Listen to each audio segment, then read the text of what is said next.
মধ্যলিখিত সুসমাচার ৬ অধ্যায় ১ থেকে ৬ এবং ১৬ থেকে ১৮ পদ। দান ও প্রার্থনাদি ধর্মকর্মের কথা।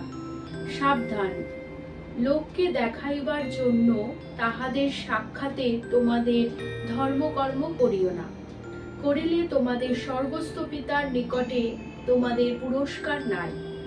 অতএব তুমি যখন দান করো তখন তোমার সম্মুখে তুড়ি বাজাইও না, যেমন কপটিরা লোকের কাছে গৌরব পাইবার জন্য সমাজ গৃহে ও পথে করিয়া থাকে। আমি তোমাদিগকে সত্য বলিতেছি, তাহারা আপনাদের পুরস্কার পাইয়াছে। কিন্তু তুমি যখন দান করো তখন তোমার দক্ষিণ হস্ত কি করিতেছে তাহা তোমার বাম হস্তকে জানিতে দিও না। এইরূপে তোমার দান যেন গোপনে হয়, তাহাতে তোমার পিতা যিনি গোপনে দেখেন তিনি তোমাকে ফল দিবেন। আর তোমরা যখন প্রার্থনা করো তখন কপটীদের ন্যায় হইও না, কারণ তাহারা সমাজ গৃহে ও পথের কোণে দাঁড়াইয়া লোক দেখানো প্রার্থনা করিতে ভালোবাসে।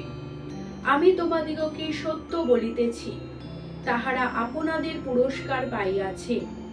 কিন্তু তুমি যখন প্রার্থনা করো তখন তোমার অন্তরাগারে প্রবেশ করিও, আর দ্বার রুদ্ধ করিয়া তোমার পিতা যিনি গোপনে বর্তমান তাহার নিকটে প্রার্থনা করিও, তাহাতে তোমার পিতা যিনি গোপনে দেখেন তিনি তোমাকে ফল দিবেন।